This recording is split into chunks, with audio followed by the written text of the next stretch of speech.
Mirpur indoor কানায় কানায় পূর্ণ।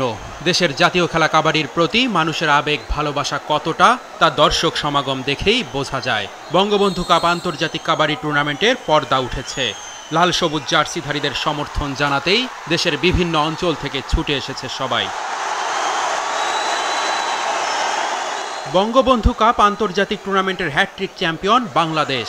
গত বিশ্বকাপের সেমিফাইনালে খেলা দক্ষিণ কোরিয়ার সাথেই উদ্বোধনী ম্যাচে স্বাগতিকদের লড়াই, যেখানে দক্ষিণ কোরিয়াকে ৬৭-২২ পয়েন্টে হারিয়েছে বাংলাদেশ। এদিন জমকালো আয়োজনের মাধ্যমে যুব ও ক্রীড়ামন্ত্রী নাজমুল হাসান পাপন চতুর্থবারের মতো আয়োজিত কাবাডি টুর্নামেন্টের উদ্বোধন করেন। কাবাডি নিয়ে নিজের ভবিষ্যৎ পরিকল্পনার কথাও জানিয়েছেন তিনি। একটা না দুটো না ১২টা দেশ থেকে পার্টিসিপেন্টসরা এসছে অ্যাক্রস 3 কন্টিনেন্টস। এটা কিন্তু সহজ কথা না। এবং নতুন যেই 3টা দল এসছে তারা সকলেই শক্তিশালী দল।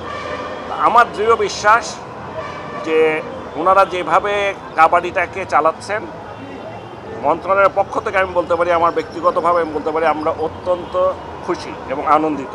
এবং আমরা যে শর্টলিস্টটা করেছি, যে এই শর্টলিস্টের ভিত্তিতে আমরা প্রায়োরিটি দিব কতগুলো খেলাকে, এটার মধ্যে ওনারা আছেন।